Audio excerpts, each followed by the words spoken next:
Hello, everyone. Can I? Welcome to this interview.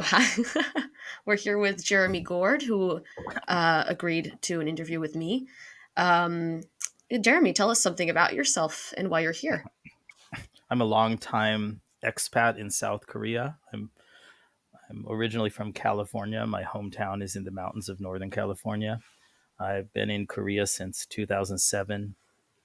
I studied a master's degree here, and then after that, have been teaching English mostly to kids Hmm. and studying the Korean language very intensely. I went vegan approximately 5.5 years ago at the age of 40. Not exactly in a moment. I don't know the exact date, but I basically had already been what some people have called a philosophical vegan for quite a while, knowing that it was correct and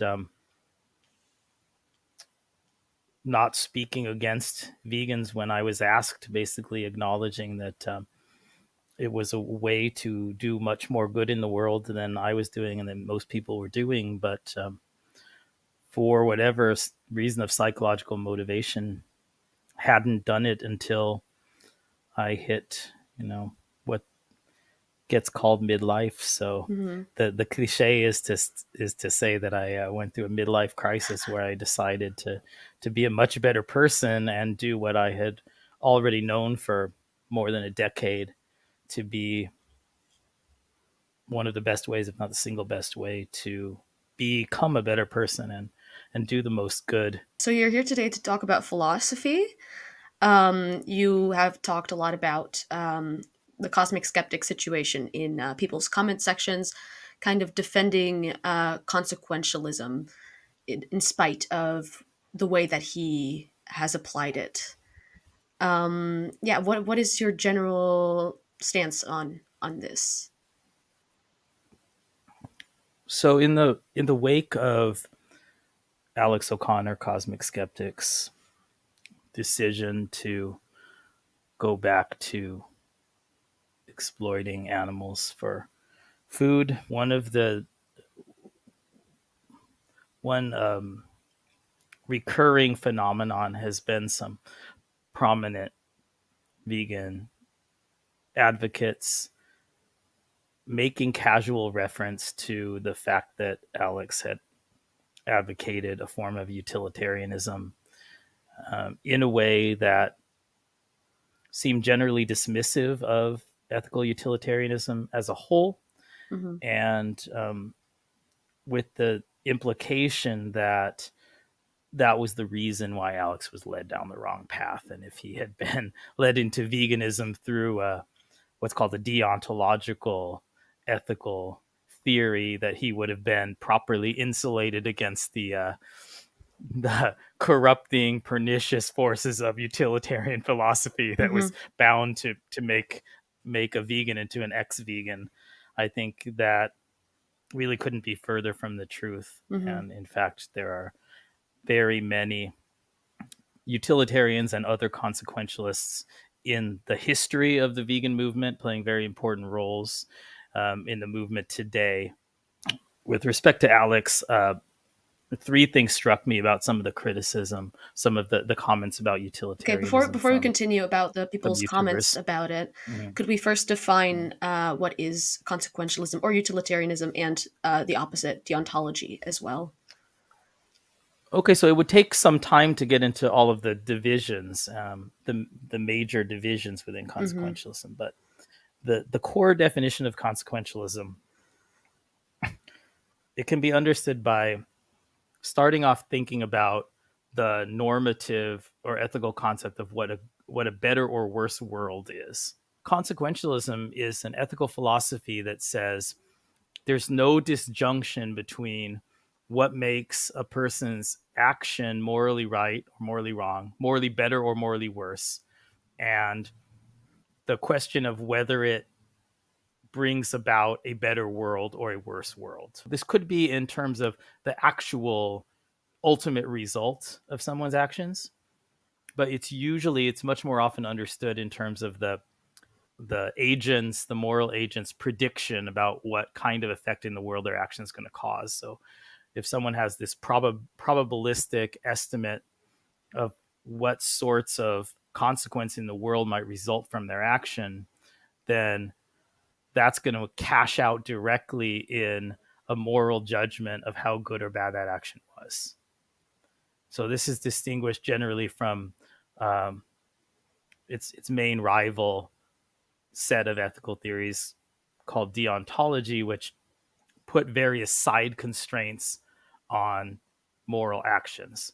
So a deontologist is someone who is able to say action X would bring about a better world than alternative action Y, but I shouldn't do action X for some other reason, aside from the fact that it would not bring about the best possible world that I could. So, a classic example is the trolley problem. For anyone who doesn't know, anyone kind of living under a rock, the trolley problem is the speeding trolley is on a track that's going to kill 5 people. You happen to be standing next to the lever that can switch it to a side track. But if it goes on that side track, it's going to hit and kill 1 person. So, do you actively pull the lever to kill 1 person instead of passively killing 5 people? And most ordinary people say that they would pull the lever. Uh, Even most people who end up being ethical deontologists.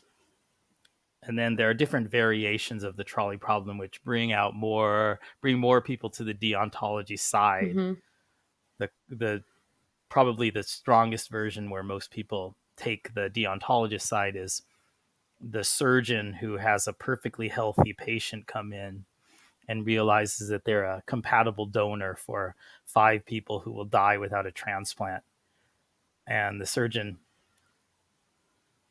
believes that they can give a perfectly healthy life to these 5 people by killing the one perfectly healthy person, harvesting their organs, and doing the transplants. Mm-hmm. So those two examples kind of establish the poles of strong, very strong deontologist would say, don't pull the lever in the trolley problem, just let the 5 people die.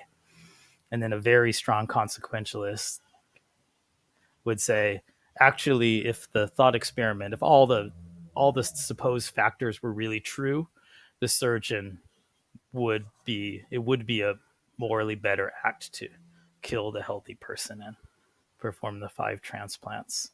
Mm-hmm. I think we have the intuition. What a consequentialist would say, without spending too much time on it, is we have a misleading intuition that the surgeon would be wrong to kill that healthy person because we know in the real world that there would always be lots of extenuating, lots of other factors involved in Mm-hmm. such a decision that would cause additional harm in very important ways, and that's why our intuition tells us differently from the trolley problem. How would you describe Cosmic Skeptic's consequentialist position? Oh, this is kind of interesting. So he has used the word utilitarianism, I think. Utilitarianism is sort of the original term in the modern Western context, starting with Jeremy Bentham, Mm-hmm. the first proponent, and then his student John Stuart Mill, who wrote the classic works on utilitarianism. And these days, utilitarian is a much less consistently applied term. So sometimes it refers to almost any kind of consequentialism. Sometimes it refers to what I call sentientism. Sentientism basically means that the only consequences that matter are experiences of sentient beings in some way. So sometimes utilitarian, the term means sentientist. Sometimes it means what we call a hedonist, which I think is along the lines where Alex was. A hedonist is basically someone who believes that the things that matter are pleasure and pain, pleasure and Mm-hmm. suffering. Maximizing pleasure, minimizing pain for the largest amount of people. I think that Alex has advocated normative hedonism, Mm-hmm. so maximizing pleasure, minimizing pain.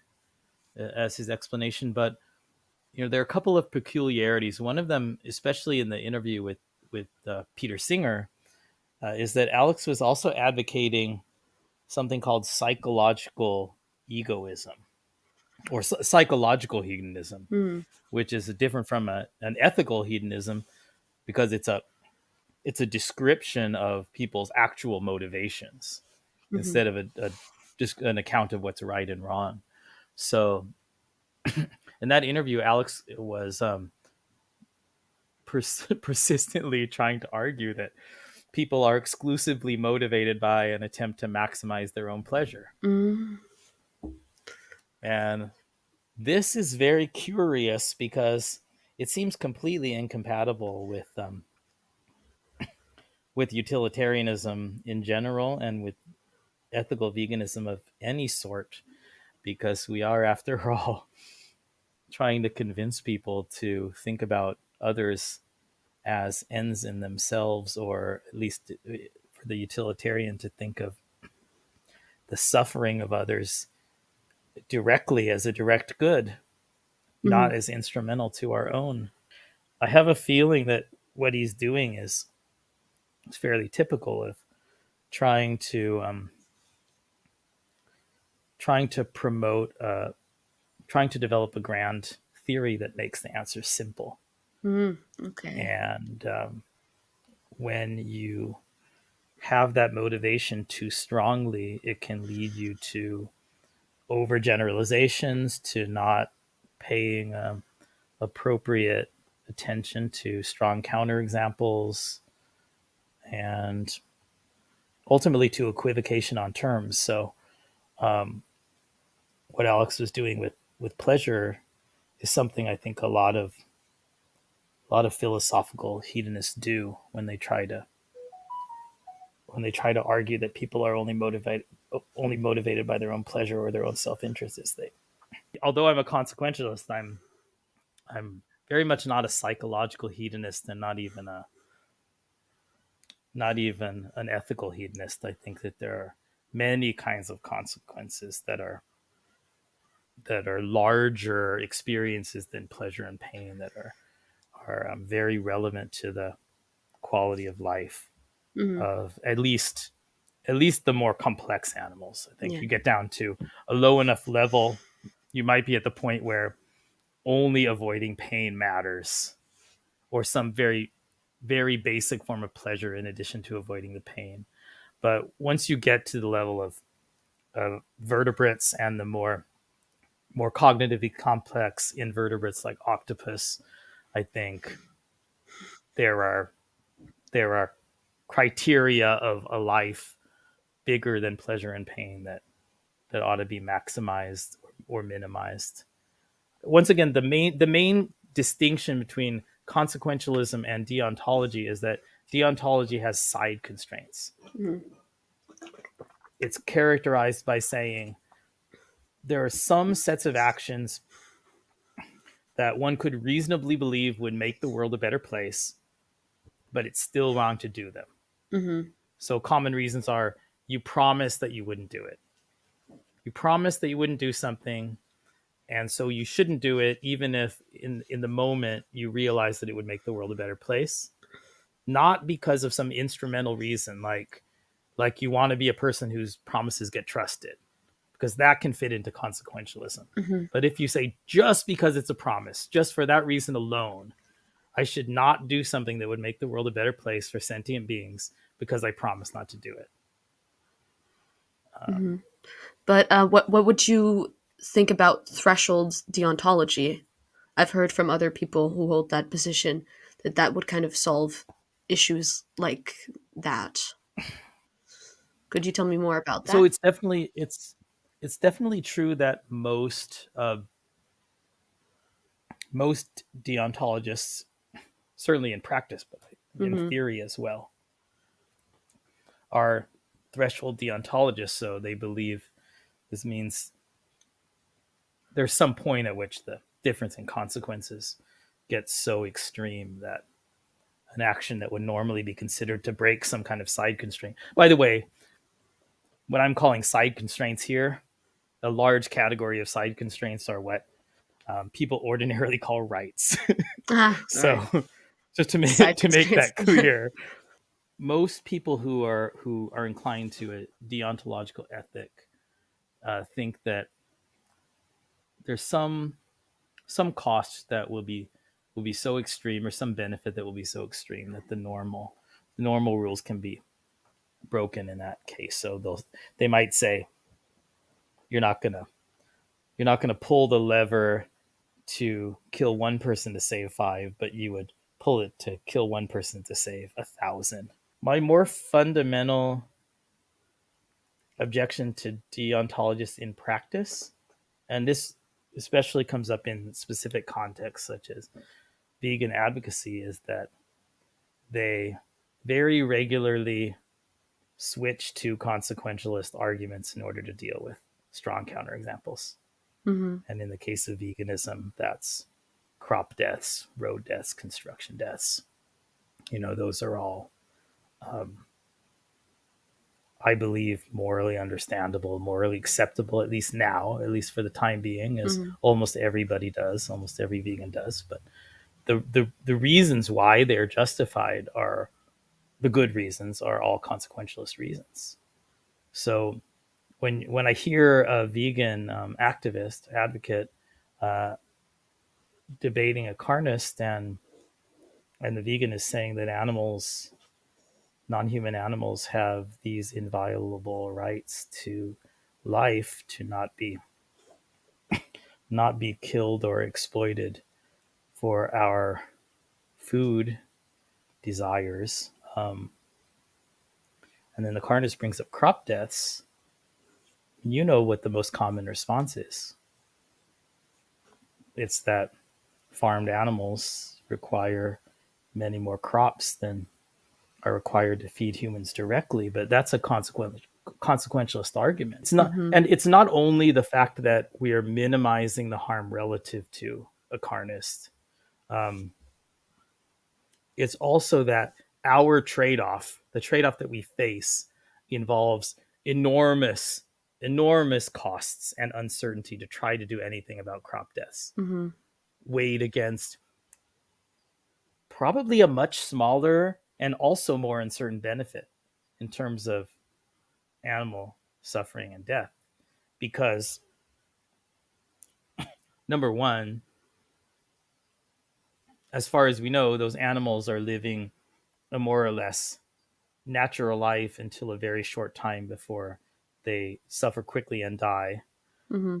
Very, very different from the experience of farmed animals, and especially the worst cases like chickens. But then, secondly, I don't even think we can be sure that more animals suffer and die in cropland than in wilderness that might otherwise be there. Yeah, I've heard that argument before. I think Vegan Gains made that argument once or a few times. Yeah. I don't know if any research He, has been done on that, but I think that would be a good way to think about it. in any case, it's more Yeah. uncertain, and the Yeah. other side of the equation is that to try to do something about it Hmm. would require some kind of enormous investment. Um, Yeah. Whereas if you compare it to what we're asking people to do as vegans, changing from supporting meat, dairy, egg, and fishing and leather and wool industries to plant-based alternatives or synthetic alternatives for clothing, it's Hmm. some people don't like hearing this, but it's really not hard for almost anybody. Even people that have some special dietary needs, they have the internet, they have a huge community of vegans who are mostly willing to give them a lot of assistance for free. Again, the equation of giving up dairy, switching to plant milks, or just not having any kind of milk at all is just really tiny Yeah. compared to the benefit in reduced suffering and death and exploitation that's way up here. So Yeah, from my because perspective, as a Okay, go ahead. Yeah, we often make Yeah. the trade off of like, it's basically taste, pleasure, or convenience versus the life of an animal or the suffering of an animal. Mm. Would you say that's accurate? I would Yeah. definitely say that's accurate. And the the most striking thing about veganism relative to so many other um, ethical movements and ways in which the world could be made a better place is that there are not two reasonable sides. They're not two sides that have strong arguments where one outweighs the other. Like I think is the case in abortion, for example. Mm-hmm. In abortion, you have very reasonable points, and then at least for people who I would consider rational, the Mm-hmm. question of where they stand is about which they consider to outweigh the other. But in the case of veganism, you don't have any significant trade-offs. You have the huge advantage in reducing animal suffering and exploitation. And then you have environmental benefits that are substantial on top of that. Mm-hmm. And then you have health benefits and improved digestion for many people, all the good things stacking on top of each other on the good side of the ledger. And then what you have to give up um, is your your comfortable routine Yeah. for just a Habit. couple of months, because then you'll have a new routine. Mm-hmm. Yeah, the main thing you have to give up. Number one is your habit for just long enough to lay down a new habit, Mm-hmm. and then the second thing you have to give up your previous self conception of as a pretty good person, and of your family and friends as people who are mostly doing good things, and realize how much completely unnecessary badness, how many choices that are making the world a much much worse place are happening around us all the time. And I think that ends up being the really hard thing. And I don't know if I mean, I've thought about it from time to time, and I don't know if I have too much to say about how to deal with that aspect of my 40 years minus when I was a really small child and really didn't know any better. But let's say my 35 years of doing the wrong thing, and maybe my 15 or 20 years of doing very wrong things while pretty much acknowledging to anybody who asked that they were wrong, very wrong. That's It's interesting. I might be talking with Carson at Reasonable Vegan Yeah. soon, and it's interesting to hear him say what I've thought before. This period of being a philosophical vegan that preceded actually doing it by a long time. Yeah. And for me, it wasn't very long. It might have been like a couple weeks in which I was doing research about veganism. But I was at the time still living with my parents and still dependent on them. So I didn't really have much ability to make a choice. I didn't have an own income or anything. But once I moved out when I was 17, I went vegan right away. So that was kind of my situation. I've been known to say that there aren't that many good people in the world with respect to the animals. The ones that are the ones that very small sliver of us that once they find out that the word chicken for the thing on their plate and the word for the Yeah. thing that they're supposed to care about running around the yard or in their picture book is the same thing, right? Hmm. That they protest so strongly, throw their plate on the floor or whatever, and just won't accept the world being that way. I'm a teacher. I've mostly been a teacher of kindergarten and younger elementary Yeah. uh, Korean students. I said at the point that I was, really going vegan, um,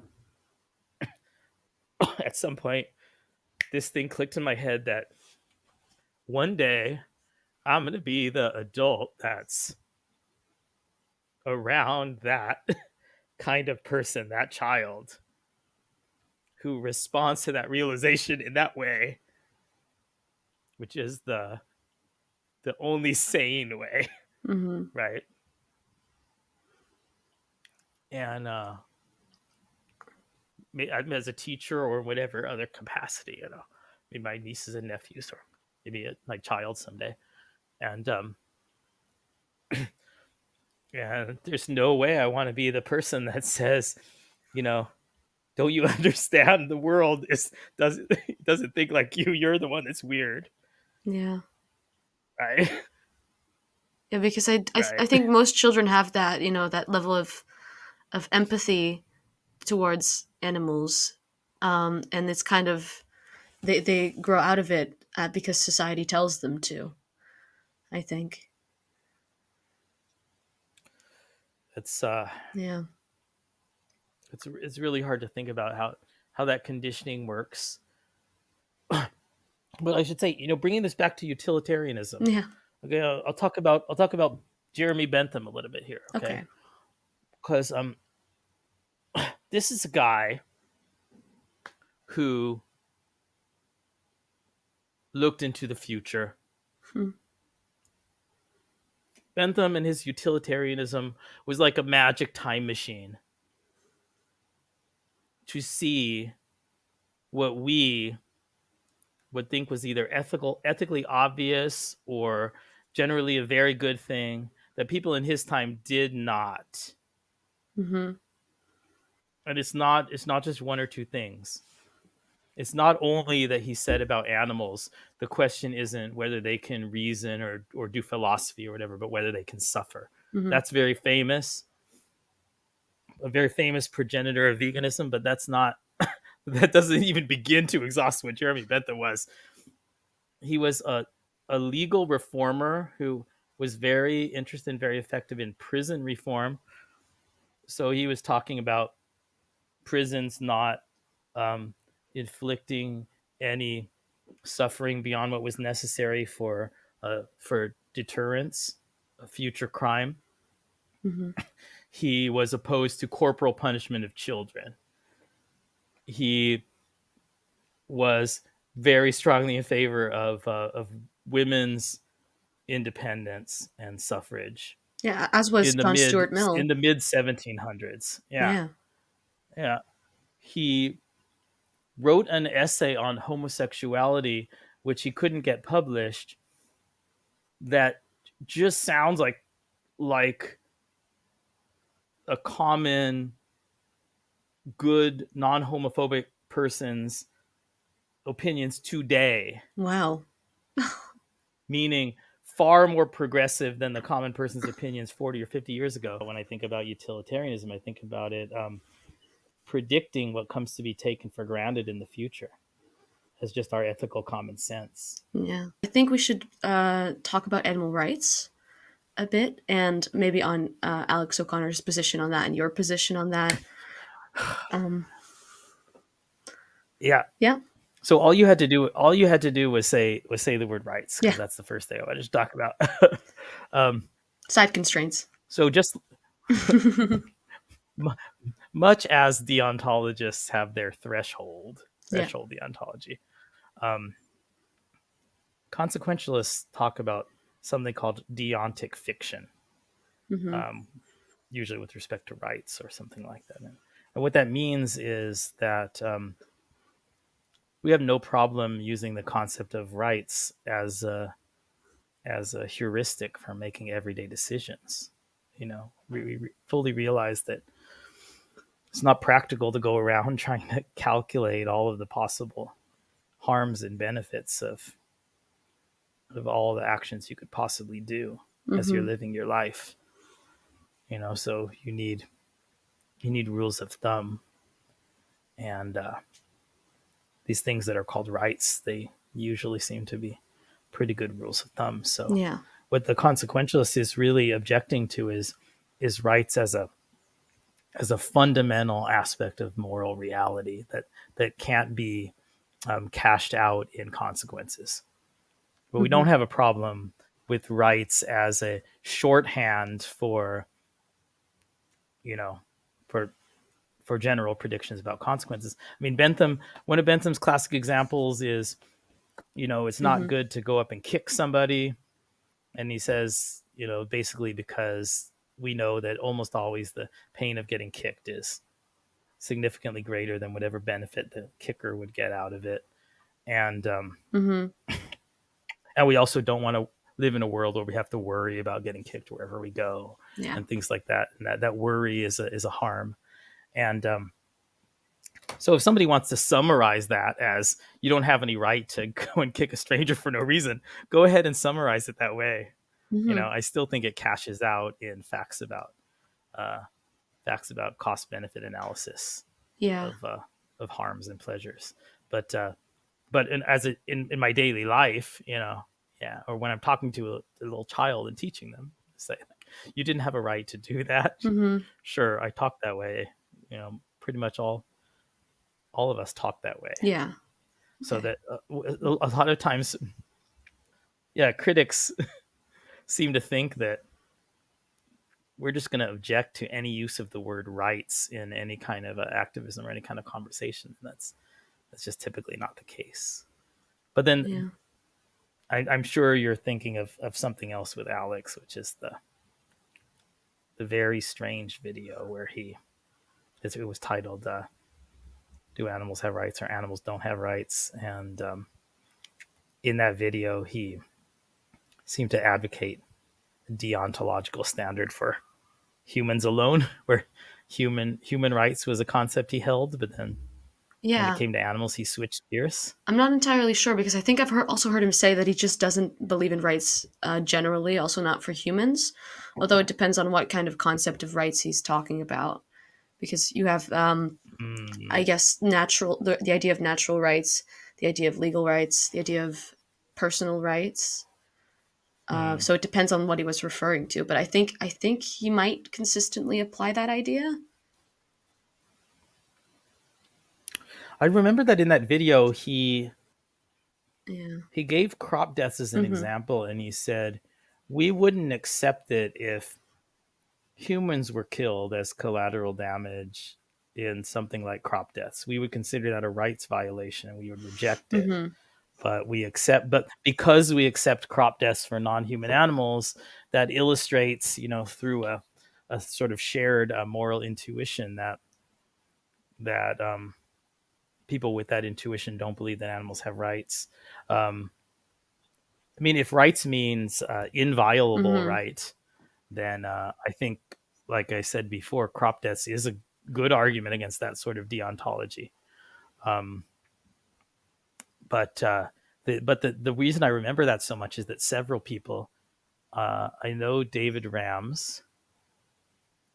Um, who is the other? I've heard it at least come up a couple of different times. It might have been David Rams in conversation with George Martin or something like that, and they were both saying that they realized this. But of course, humans are collateral damage Yeah. in the agricultural sector and in the building sector and in on the roads Yeah. and Mm-hmm.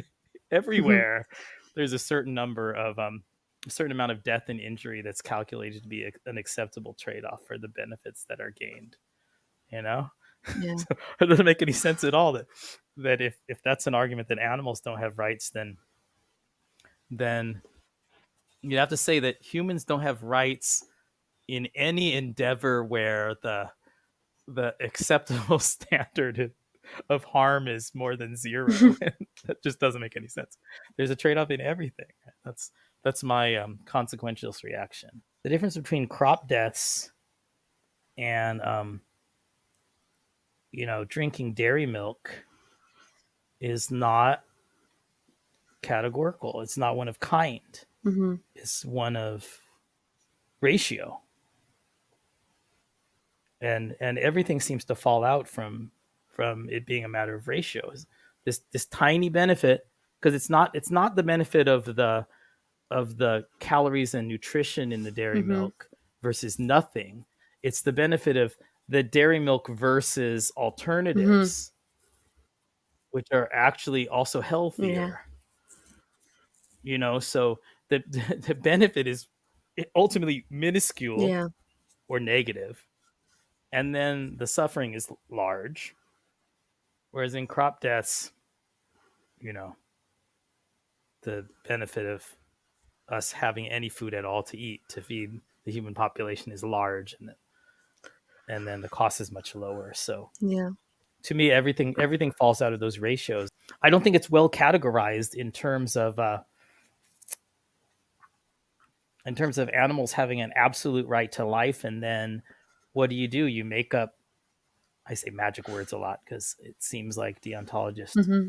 deontologists say we don't compromise. This is Here's my favorite thing to do. We are not like you dirty compromising consequentialists. We never violate the the right to life of an animal whenever possible or practical. Sorry, what was that? Yeah.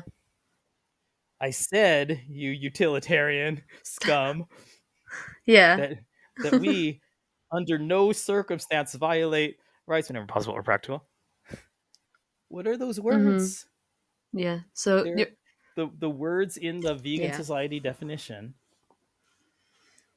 are plainly, to my mind, a way of smuggling in consequentialist reasoning while at the same time crapping all over consequentialists. Yeah, I kind of, yeah. And that I drives me kind of nuts. agree. Yeah. Well, that's interesting. How Where would you, what would you think is a you better can definition for veganism? uh I mean, it's hard to think of one on the spot, veganism, but yeah.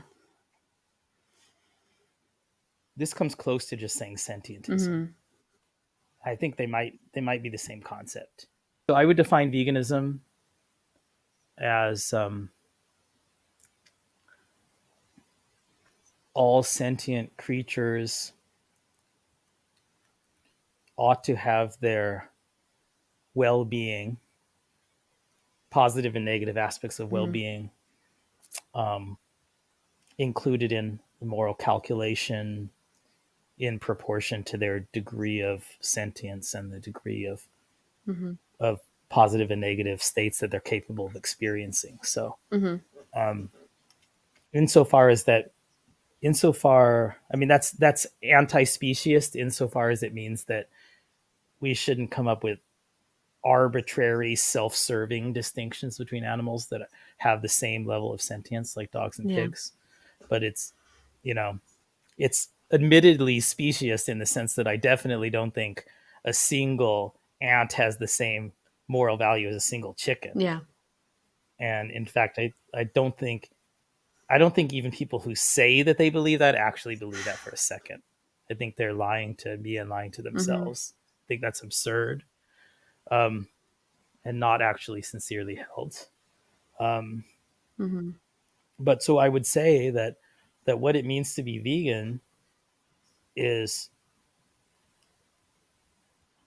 the same thing as it means to be um, an ethical consequentialist sentientist, which is that it's the nature of the happiness or suffering in the universe that matters morally, Hmm.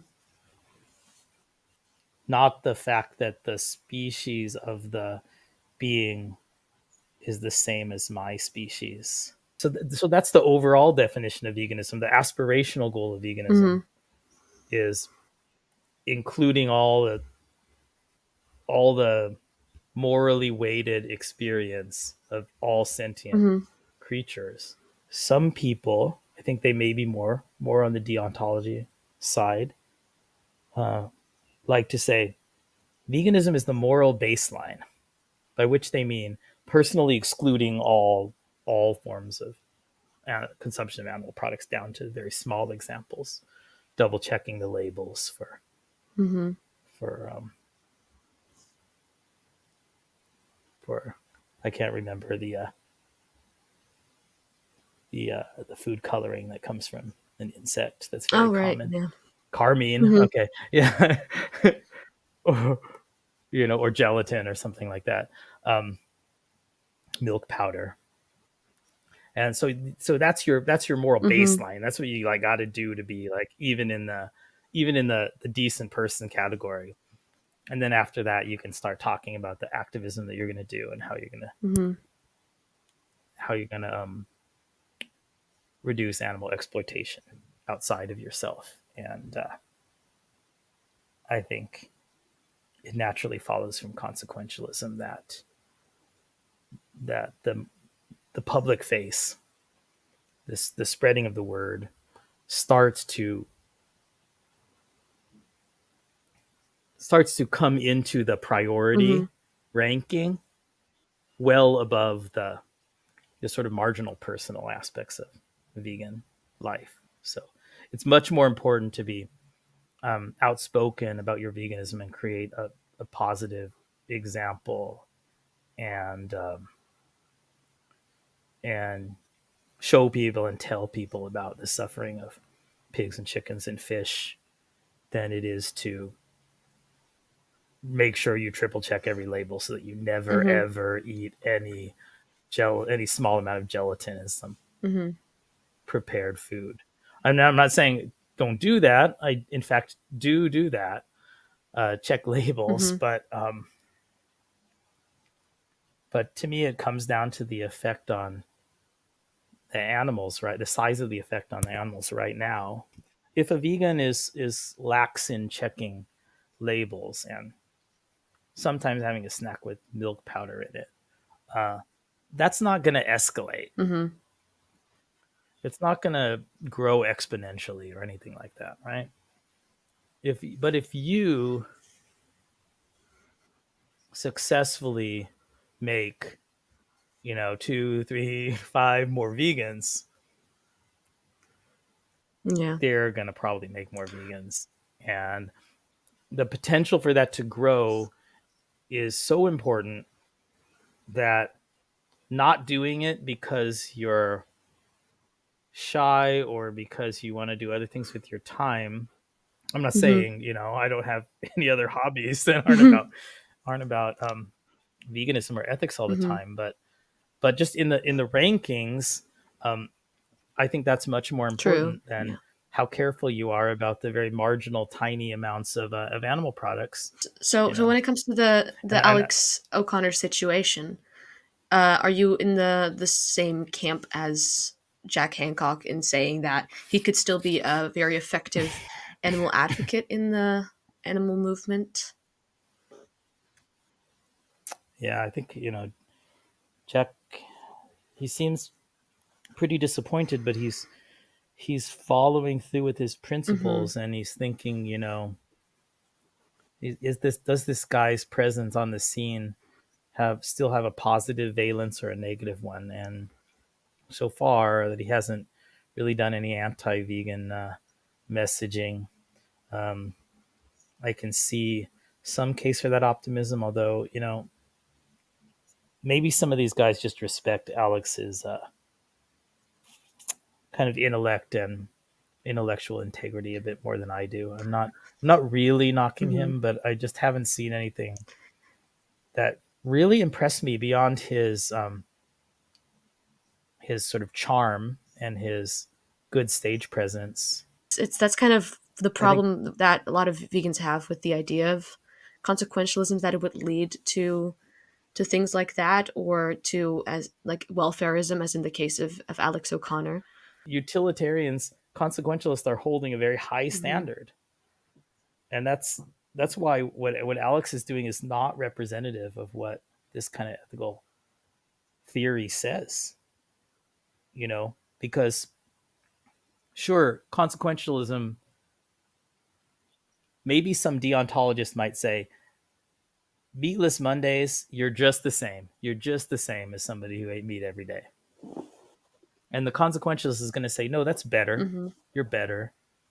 But still, you have this kind of cost benefit Mm-hmm. analysis. Yeah.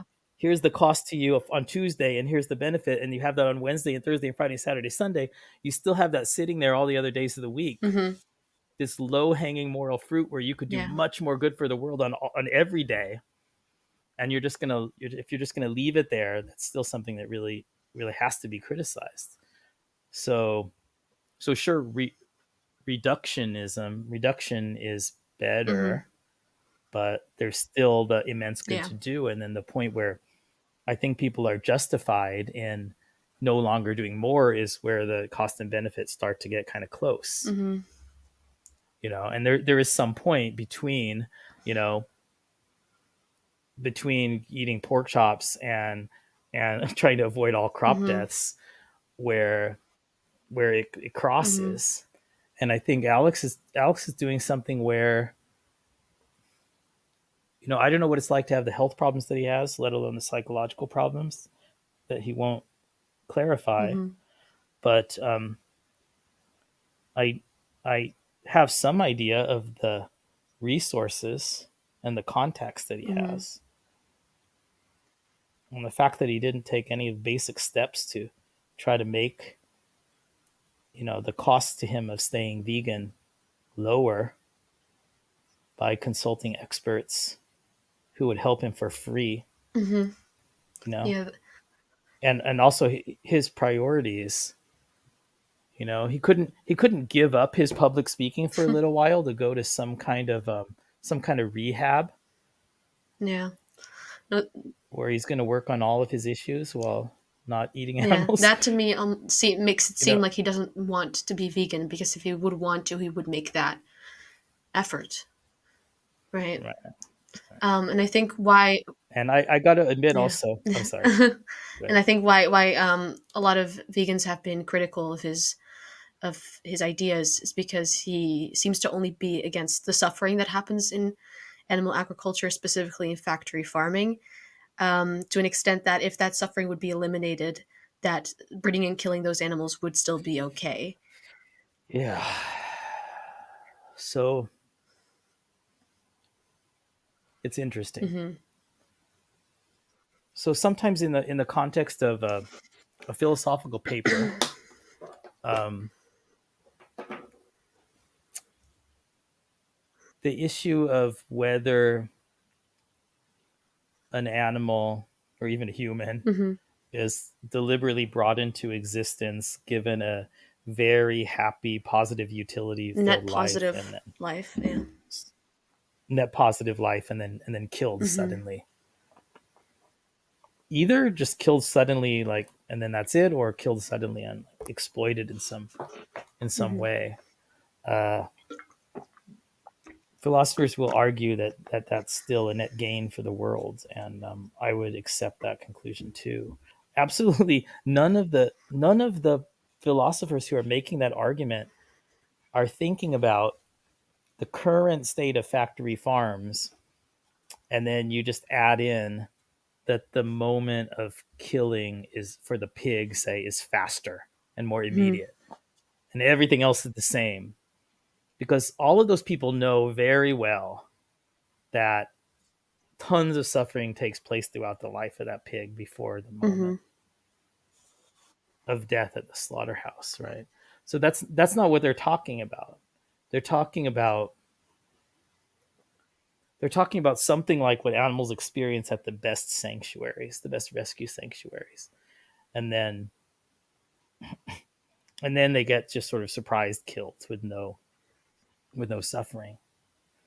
And the thing that I would say about that is kind of like what I said about meatless Mondays.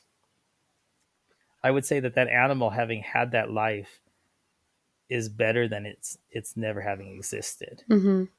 morally better for the universe. But then I would also say you could make the universe even more morally better if you just didn't kill it Yeah. and kept it alive till the end of its life, until it was Yeah. Because until it was like the pets that we euthanize, right? yeah, because by cutting its life short, you're still depriving them of future pleasurable experiences.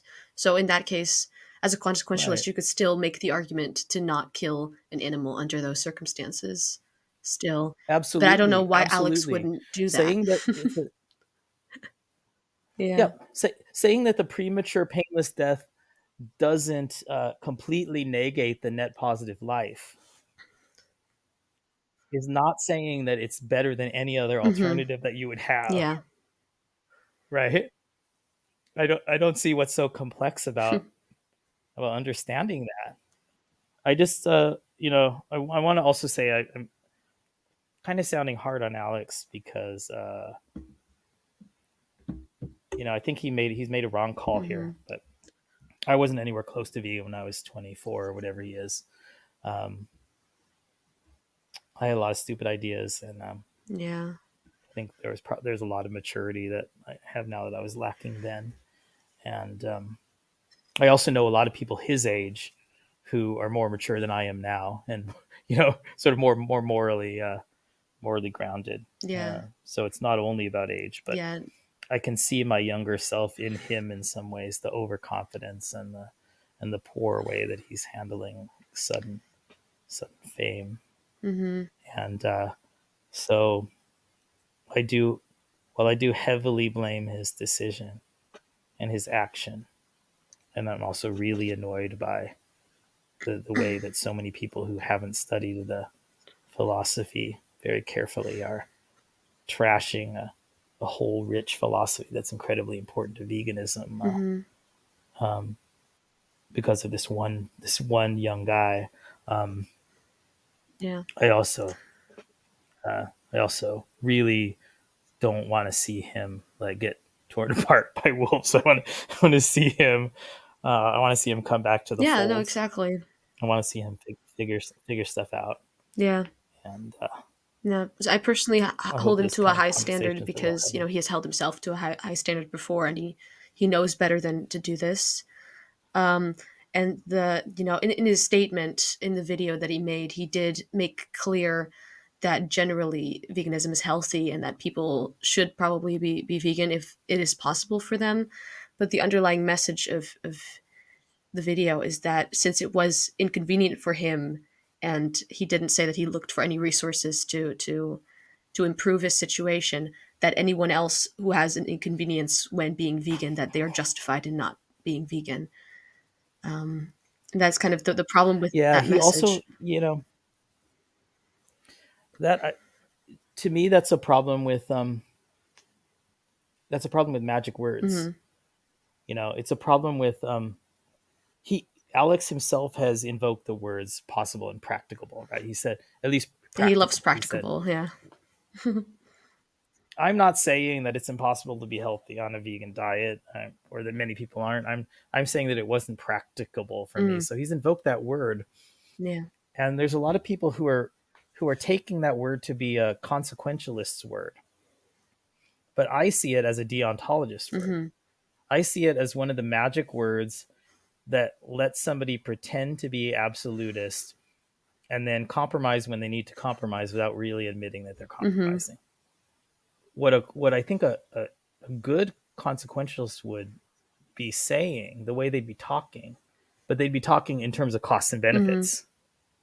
You know, that's how I think, and it's usually how I try to talk. I'm doing this thing with my Hmm. hands, right? I'm talking with my hands a Yeah. lot. Here's the cost to me, and here's the moral benefit to sentient beings. These are things I'm being very terrible if I'm not making that change. Here's the things that I probably should be doing, like being more vocal or supporting advocacy more. You know, here's the things that I like worry about sometimes, but then I don't necessarily really do because I'm not really sure if it's like this or like Hmm. this. And then here's the things like crop deaths that I just don't, I might think about abstractly in terms of the far future, but I don't prioritize Hmm. at all, and I don't think people should prioritize. So it's all about this movement Yeah. here. I'm emphasizing this huge harm Hmm. in the animal industries, but I'm also emphasizing, how easy it really can be, how many resources are out there. Yeah. You know, if he was being honest, he would have said, my Hmm. suffering in trying to find foods to eat, or my suffering in worry from being up on stage and feeling like Hmm. I might have an accident in my pants, Yeah. okay, is worse than the total suffering inflicted on mostly but not entirely seafood. And if you can defend that, because I think probably someone born into an Inuit village could defend that. Hmm. But that's not him. If you can really defend that, and also somebody whose animal products were only bivalves, I think could defend that. I hate people who are wasting their time Yeah. calling others non-vegan for um, lifestyles and positions that are firmly rooted in reality-based estimates of the sentience that different sorts of beings have. And that's something that But Tobias Lehnert also touches upon, the purity that some vegans feel like want to hold others to, I guess. yeah, It leads to probably a kind of how would you? infighting that is not very conducive to an effective movement, I guess, is what he was arguing. Yeah, What do you think? yeah. I think yeah. I mean, infighting, I guess, takes two parties at Hmm. least, or two or more. Um, Yeah. but I think the one side is to blame because they're taking an irrational position, because they're taking a position that deprioritizes the well-being of all the sentient creatures, and then also making false claims. The idea that in general people who justify um, or come to their veganism through a consideration of weighing up the consequences uh, are usually going to backslide Hmm. into full carnism, or even into meatless Monday or something like that, whatever, reducitarianism. I've been talking this whole time about not wanting consequentialist ethics to be mischaracterized. um, I don't mean to say that I think the debate is over. Hmm. I have a strong position in the debate, but this debate has been going on for centuries, and it's not going to be resolved by a specific application like veganism. Veganism is not going to be the thing that resolves the debate between deontology and consequentialism. Um, and there are good arguments, and I thought of it because I mentioned impossible, the question of whether it's acceptable for a company that's going to make a convincing plant based meat to test on animals, um, whether it's because of government regulations or for their own purposes or quality control or effectiveness or whatever their rationale is. That's a place where the two ethical philosophies are gonna come into a collision course for Hmm. sure. And I don't think people are crazy when they say that you shouldn't support impossible because of the animal testing. Although I think we should still support them because of the future oriented good that their product is going to bring about in terms of moving more and more people away from the consumption of meat. Just because Alex made a big mistake, he doesn't. This is what I followed up with on Joey Carbstrong's video comments.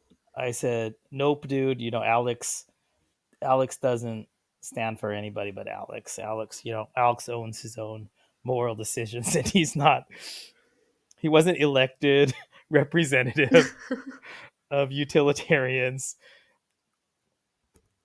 Other utilitarians are not doing what Alex is doing, and he doesn't stand for them. Hmm.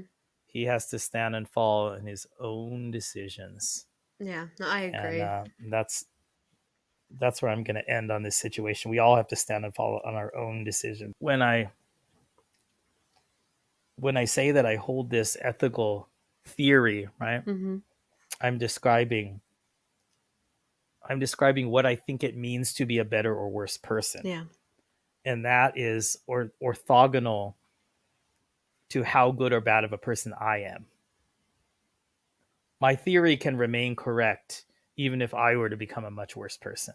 So you think that also applies to Alex if What he still holds the same moral position as he used to? Yeah. Absolutely.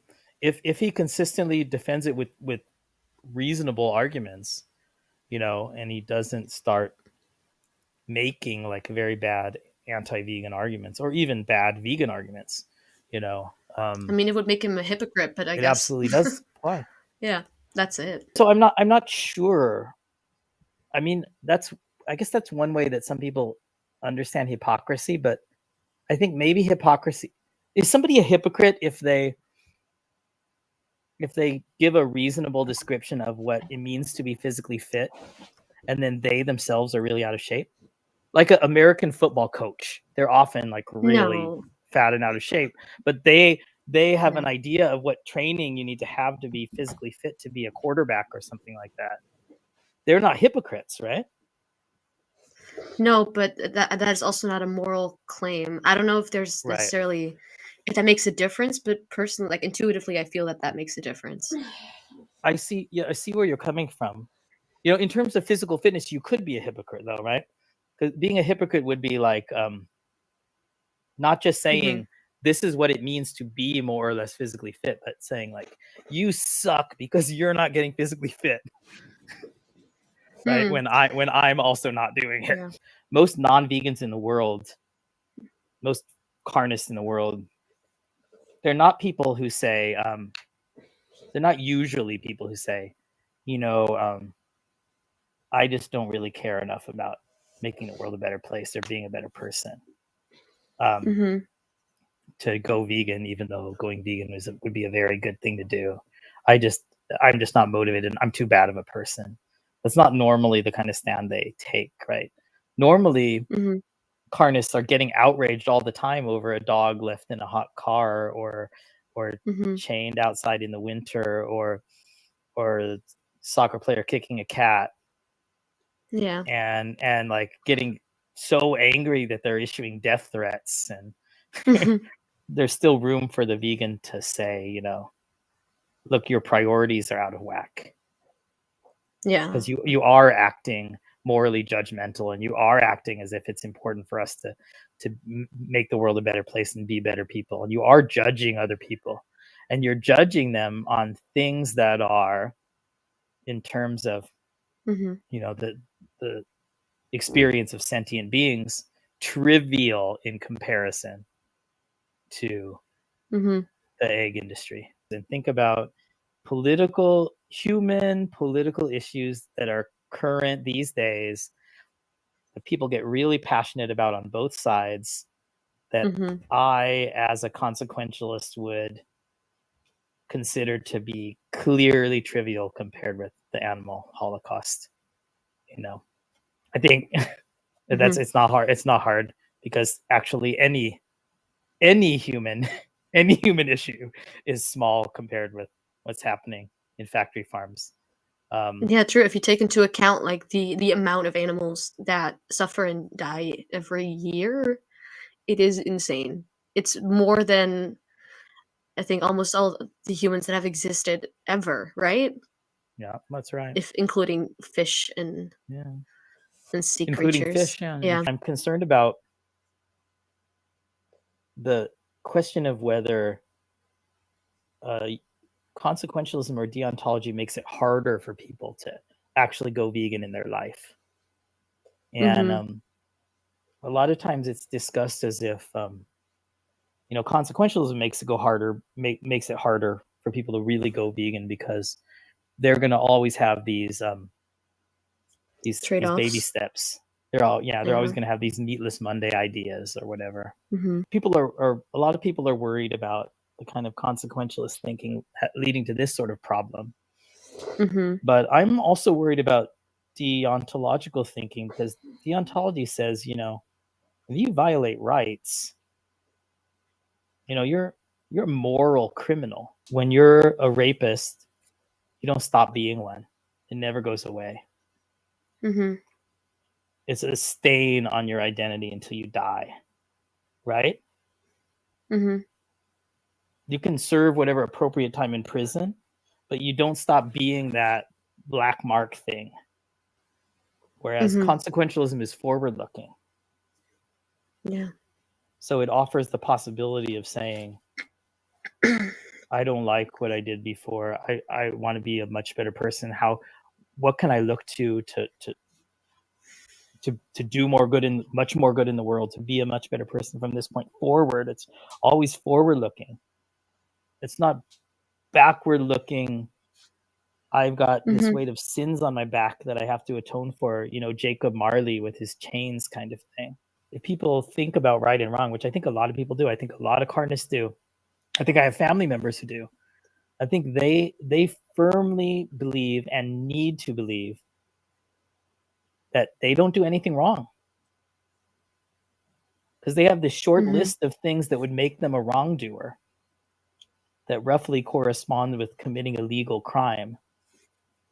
And they think like because they don't steal and they don't kill and they don't like abuse their children or their pets and they don't cheat on their taxes and they work, they do a good job at their job, that they've ticked off all the boxes and now they're done. Mm-hmm.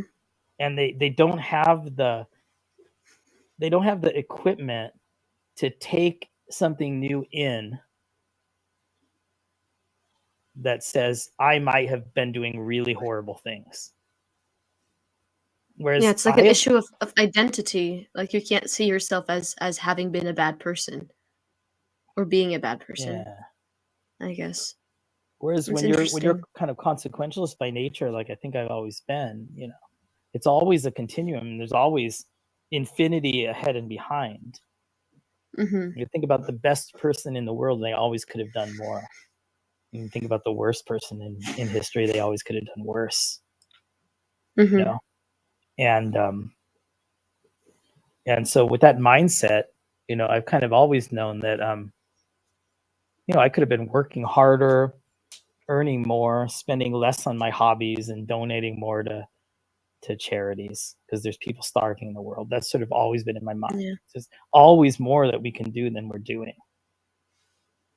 And so, But at the same time, that doesn't mean that our any improvements that we make are futile.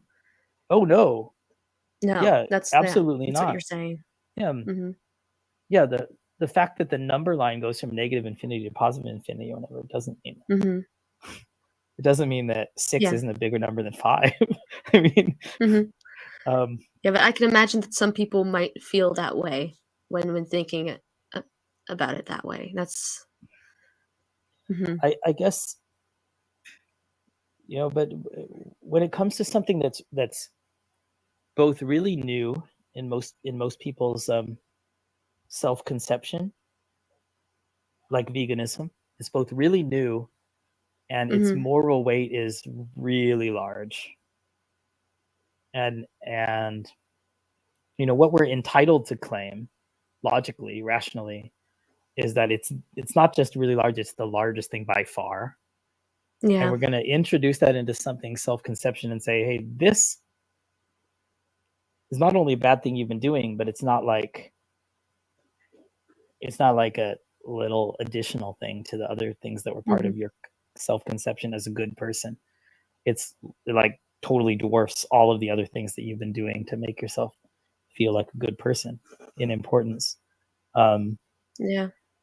I feel like somebody who naturally thinks in terms of that um, infinite line where everything's just getting better or getting worse, um, kind of has the psychological opportunity to say, wait a minute, wow, you know, I thought I was just like hovering around here on this moral dimension, but now somebody's showing me that I can make these small changes and I can go way forward. That's like Mm-hmm. way better than I was before. I can be a much better person than I was before by doing these little Yeah. things. And then it's not only limited to my own consumption patterns, because if I advocate and I spread the word and I change other people's minds, I kind of get the benefit of changing them, Mm-hmm. right? I'm just kind of suggesting that the common activist sentiment that I've heard expressed, that utilitarian is thinking makes it harder to convert people because of the compromise issue, seems it seems really backward. It seems like having a forward looking ethic rather than a backward looking guilt-driven ethic is the one that carries the least resistance. No, I was just thinking, like, it seems like both consequentialism and deontology have their pros and cons. Like, is there any way to find like a middle, like, between them, or like to reconcile them in some way? Yeah, so there's threshold deontology that's a kind of an attempt at a balance, and then what I think is the right way, the sort of morally true way, is Hmm. what I call deontic fictionalism, which is sure, we should have our societies and our laws and our relationships and our sort of everyday functioning understood in terms of respecting people's rights and other deontologist concepts like consent. Consent is a very important deontologist concept, but I think Hmm. similarly that cashes out in terms of benefits and harms to another individual. Deontologists just they don't admit it until they get pushed to the wall by the right counter argument, and then they do one of two things, which is maybe one of three things. Okay, one is flip to consequentialism, like saying Hmm. well, crop deaths are okay because we do less than carnists do. um, Hmm. they either flip or they make up new words that are kind of vague to try to evade the issue, or they accept positions that are crazy. The third one doesn't happen as much, but again, I think the right answer is that deontological concepts are very, very, very good things, but the measure of whether they're good or whether they're dangerous ultimately cashes out in like Bentham would say, like, look where the suffering is, or look where the actual, like, real experience of individuals is.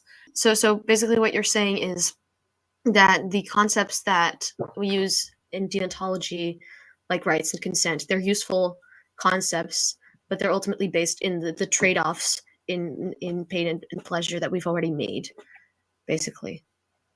I think so, in the trade-offs that a Yeah, reasonable person, that are reasonable. Yeah, that doesn't mean we all have to have exactly the same beliefs about reality, but we have to have some kind of, like, realistic grounding to our beliefs to have them factor into a good calculation of right and wrong, yeah, yeah. I right? agree.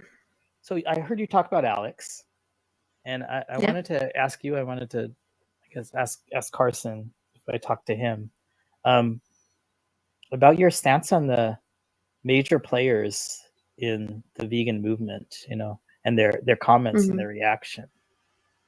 I mean, do you think Hmm. who you think has been? Do you think Vegan Gains was completely out of line? Do you think, or do you think his point was valid, and just maybe his style was something that might not work? Because that's, I think, kind of where I I come mean, down. I'm not entirely sure. Like, I think Vegan Games made some good points, but in general, um, I don't think insulting Alex is necessarily the way to go. And just generally, like, if we want Alex to come back and to become vegan Ah, again, this is obviously not the strategy we should be employing. I see. Um, but what the vegan teacher did, for example, calling for his public hanging, Mm, also way out of line. Um, but mm. I agree with people being, disappointed and being even like angry at him for changing his position in this manner. Do you Um, think there's any merit? Because this is what one has to say to explain that vegan teacher, right? Change it to somebody who was a strong activist against child abuse, and then they said, I still generally think child abuse is bad, but I'm abusing my child now sometimes. It's hard for me to Mm-hmm. stop. And I hope people will understand that, I have different like situations in my life and psychological conditions. It's maybe harder for me than other people to not abuse my children. Um, Yeah. I don't think anybody would have a problem with the kind of reaction that vegan teacher gave. Yeah. And that, yeah, it's the maybe it just feels so out of line because it's normalized in our society, of course, and it Yeah, like Alex says, like it's easier to be non-vegan than it is to be vegan, right? And but it does yeah. emotionally, I guess, ring true to some extent. That, I mean, if you were looking from the animal's perspective as to what Alex has done, that the animals would not want him to exist anymore, probably. Not only from the animal's perspective, but I believe from the future's perspective. Hmm. And I was talking about the kind of things that Jeremy Bentham got right a quarter of a millennium ago. Um, Yeah. uh, I think people in the future are gonna think that vegan teacher's position is common sense, and Hmm.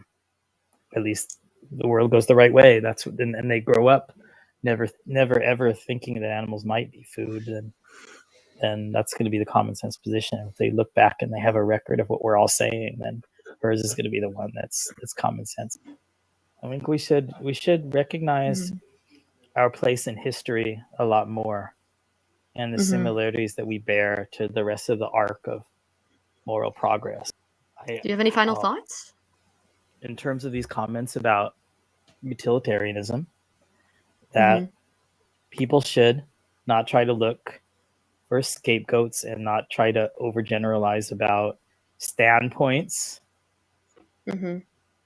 without talking to not only one but several people who hold that position, seeing how many dimensions there are, Hmm. realizing that there are many people seriously committed to being vegan and to to advocacy, Hmm. and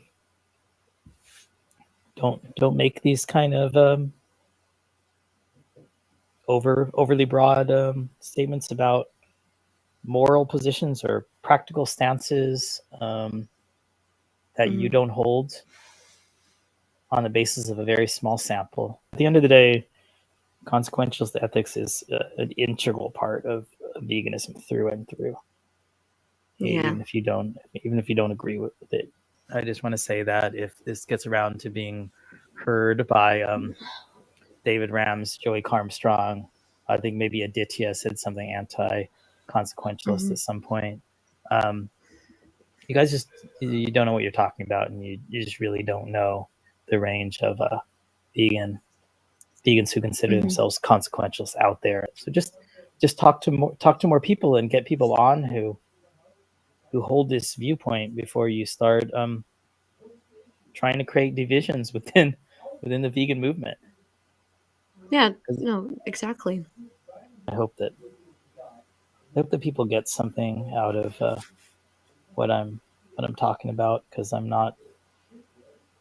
am trying to advocate my ethical position, but I'm trying to strengthen the fiber of moral philosophy and just sort of careful and open Hmm. reasoning within the world of vegan advocacy. But I think you made Um, really good points in this discussion, and I learned a lot, and I think I'm reconsidering my own position, which wasn't very like well established beforehand either. So, I'm but sorry yeah, that thank you. I talked so much, No, it's and fine. I was was happy to listen and engage with you. So yeah, thank you for coming on.